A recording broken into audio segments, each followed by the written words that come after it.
ওদের পেছনে পেছনে দৌড়াতে দৌড়াতে আমি আসলে ফিটনেসটা আসলে ব্যাক পাচ্ছি মেবি। তা আমার কখনো গিফট টিফট নিয়ে ওরকমভাবে এক্সাইটমেন্ট কাজ করেনি। 50 বছরের উপরেও যেই লুকটা হয় সেরকম একটা লুক আমি দিয়েছি, তো ওইটা নিয়ে আমি ওই লুকটা দেখার জন্য বেশি আমি এক্সাইটেড।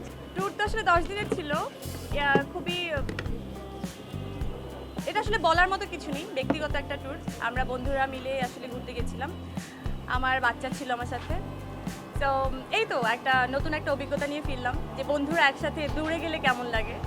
তো 3-4 দিন তো বৃষ্টিই ছিল, আমরা কিছু মানে ঘুরতে পারিনি ওভাবে। আমাদের একটা প্ল্যান ছিল যে খুব এক্সপ্লোর করব সবাই মিলে, কিন্তু যেহেতু একটা ছোট বাচ্চা ছিল আমাদের সাথে, অত বেশি কিছু এক্সপ্লোর আমরা আসলে করতে পারি। আমি স্পেশালি কিছুই করছি না, আমি ভাতও খাচ্ছি, আইসক্রিমও খাচ্ছি, ঠিকঠাক মতো ঘুমাতেও যেতে পারি না রুটিন করে, ঠিকঠাক মতো জাগতেও পারি না। তো মানে মেনটেন জীবনযাপন যাকে বলে, খুব ট্রাই করছি, কিন্তু যেহেতু দুটো বাচ্চাই পরপর ছোট বাচ্চা, তো ওদের কখনো কখনো ঘুমের শিডিউল আপ